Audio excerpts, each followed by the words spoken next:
What's going on, guys? This is Empty Box, and this is Battlefield 3 Conquest Grand Bazaar with the SCAR-L, and I'm actually going to be talking a little bit about the gameplay and things that you can do to improve yourself as a Battlefield 3 player. This is going to be primarily aimed at the players who are newer to the game, or just looking for ways that they might not have thought of, using to their advantage, because there are a lot of things that you can use to your advantage.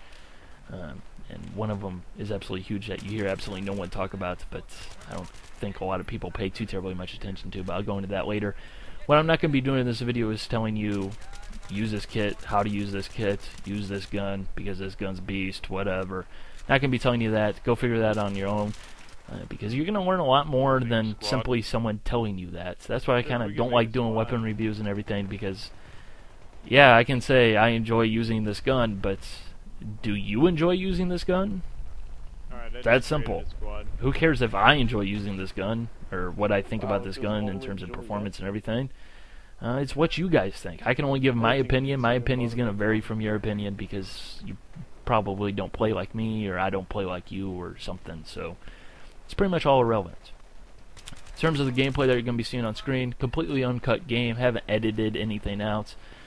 Pretty standard, straightforward Grand Bazaar Conquest with the Assault class, SCAR-L specifically. And that's that. Let me start off by saying stats absolutely do not matter. Completely. They mean absolutely nothing. I'm gonna partake at this your KD doesn't matter. Your score per minute doesn't matter. Your win-loss doesn't matter. Your skill point level, whatever you want to call it, does not matter. Pretty much every single stat does not matter if you're getting the points. The way I look at it, just to put this out there, my KD on Battlelog is listed as 1.69. Yes, 1.69, not too terribly great. But I play more than a 1.69. So, am I a 1.69 player, or am I better, or what? That it's a label that is not needed. It doesn't tell you anything actually relevant to how good the player is or isn't, or whatever. It is what it is. It's just a number. It means absolutely nothing. Don't worry about it. You'll only end up sucking the fun out of the game.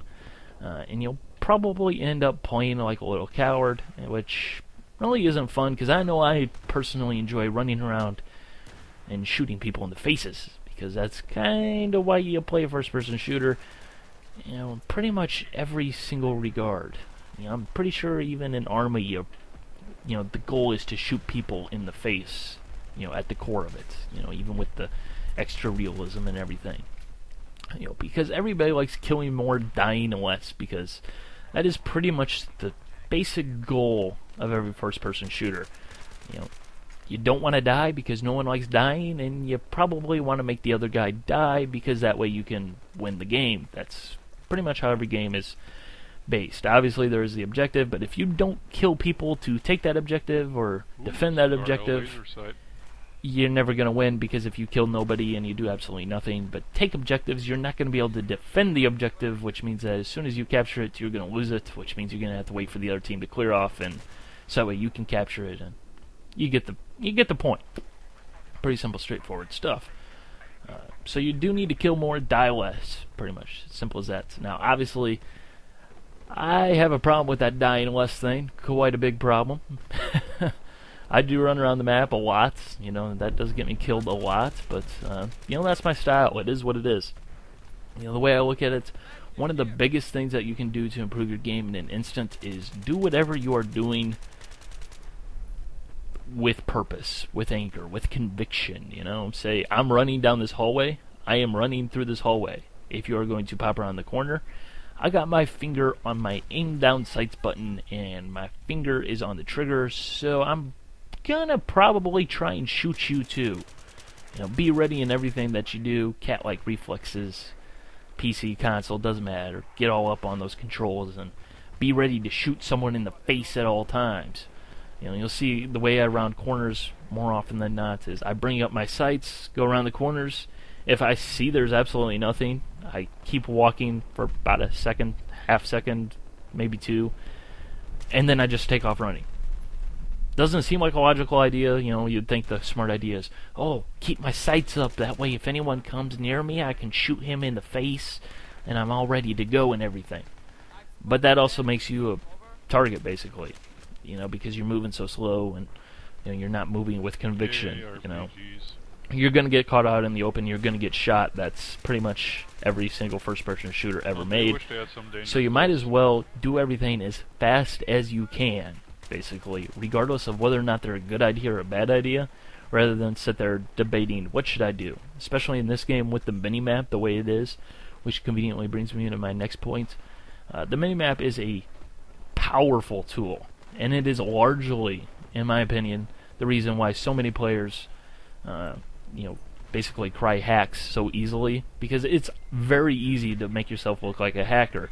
You know, honestly, I look at some of my own gameplay and I wonder, how do people not say I'm hacking? Because honestly, that's a stretch. I must have been either supremely lucky, or how did I know that guy was right there, basically? And bump. From 2 feet away. That was funny right there. But you know, there's so many things that look very suspicious, even in my own gameplay. You know, I know I'm not hacking. I'm definitely not hacking. You guys have seen me miss enough shots to know that. You've seen me die enough to know that. But you know, because that minimap, it's such a powerful tool that can tell you so much information. You basically need to use and abuse that thing if you want to improve. You know, it's absolutely crucial. You know, obviously in hardcore that minimap isn't there, but however the flag indicators down there in the bottom left-hand corner, those are still there. Those are still very important. With map knowledge, you know, if you see that, you know, the enemy is at C and E in this case, you know, Market and Highway on Grand Bazaar, you know that they're probably moving over towards Alleyway, towards Junction, you know, towards this A flag right here that I totally can't remember the name of. You know that they're probably moving down that long alleyway, or also this highway down here, so you probably need to be ready to shoot people around that area. You know, just a little bit of map knowledge, figuring out where they're going to be, where the good cover spots are, where the good cover spots aren't. People are going to stick to cover. They're going to use the map smartly more often than not. Most people don't run right down the middle of that elevated portion of the highway, because that's just stupid. And those people that do that, they don't live long. That's just a bad idea. You know, there's moving around the map fast. There's moving around the map fast and smartly, and then there's moving around the map cautiously. The way I try to do it, probably the best option, is smart and fast. We'll get you caught out, yes, like I've already mentioned, but so will moving around the map very cautiously. It's a double-edged sword. You might as well have some fun and run around like crazy in the process. That's my thoughts, at least. But anyways, that minimap is a very powerful tool, though. If you shoot an unsuppressed weapon, you show up on that minimap. That goes for your enemy as well, of course. If you get spotted, you show up on that minimap. You're going to show up on that minimap more often than not. And that, again, is why I think a lot of people think there's a lot of hackers in Battlefield 3, when in reality, yes, there are a lot of hackers, but it's probably not too terribly much worse than any other first-person shooter. There literally is that much information. And then there's 3D spotting on top of that, which is just as powerful. It's a lot of information. Another thing is, even in hardcore, I think a lot of people in hardcore don't necessarily do this because they kind of neglect it. You know, maybe they do. You know, it's very hard to tell. But in hardcore, you still need a spot. Not only will you get extra points for spotting even in hardcore, you know, obviously 3D spotting is usually disabled in hardcore. You know, you'll still get those points and everything, which is obviously great, as well as the fact that you will hear your guy call out, "Hey, there's a guy over there!" You know, obviously he's not going to yell out when you are over a friendly, as well as it helps prevent friendly fire, which is obviously a good thing. As well as it tells you, yeah, I'm looking at an enemy, I'm looking at a guy. You know, as well as the fact that if you listen closely enough, you can obviously tell which type of soldier the guy is. If you hear the guy say, "I spotted an enemy sniper," you probably need to approach it a little bit differently than, "Yes, I've centered enemy anti-tank over here." You know, it's going to change the way you prioritize that target, obviously. Usually, in my opinion, the assault guys are pretty much priority number one because they can revive everybody. You know, snipers are pretty much the lowest. Engineers and support kind of depends on the situation. Well, or, in the previous game, you know, obviously a posted up support player who's got his bipod deploy, he's a big priority because obviously they can just rain unholy death on you. But you know, You can still spot in hardcore and use spotting in hardcore to your advantage to get more information about the game than what is presented to you, just simply there at face value. Obviously, another way linked to spotting, and this is probably the most crucial thing within this video, is sound. I do play with a headset largely because I like keeping the noise levels down, and it makes everything a little bit easier to hear. But because it naturally just basically brings everything closer to your ears, but it's not necessary.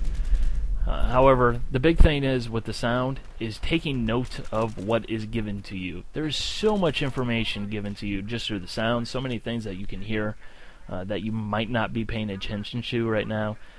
That can just give you so much information. For example, if you hear the beep of a defibrillator, that's my bad. you know that someone's getting revived. So that means there's not only one guy around the corner, which will be the assault guy with the paddles out, excuse me, there's also the guy who's dead and getting revived. So instead of going into that gunfight with maybe a magazine loaded with 10 bullets because you just shot a couple of guys, you probably need to duck back and reload or find a better position to go about killing those people. Because obviously, depending on the situation, 10 bullets ain't going to be enough, most likely, to drop 2 people. So why bother trying to win that gunfight? You now know that even though they weren't spotted or anything, you now know there's 2 guys just because you heard a simple beep. That's pretty darn important. Obviously when you hear a guy reload, very often they call out, "Cover me, I'm reloading!" Which, when you hear that, should instantly say, there's a guy around this corner, and he has no bullets in his gun. Instantly, I'm going around that corner, because he's not going to be able to shoot me. He can't do anything about it. Big advantage, just because you simply process the information that is given to you right then and there, and completely change the way that you approach a gunfight. Basically, drastically in that case, bump it up 1.5 miles. The sound that the gun is making can sometimes tell you what kind of gun the guy is firing, which means, maybe I'll just simply wait here and cover a little bit longer, wait for him to empty his magazine, and then yell out, "Cover me, I'm reloading!" and then shoot him in the face as he has no bullets in his gun, because he can't shoot you when he has no bullets in the gun. And that's pretty simple, pretty powerful. Things like just hearing the dog tags moving around, or a guy throwing a grenade, or whatever. There's so many things that make noises in this game that you need to be aware of and use to your advantage. That is probably one of the most effective ways of finding enemy, killing enemy, and not dying. So yeah, use sound to your advantage. It is that freaking important. So, bye. Wow, I'm going positive and I have lots of points. This feels weird.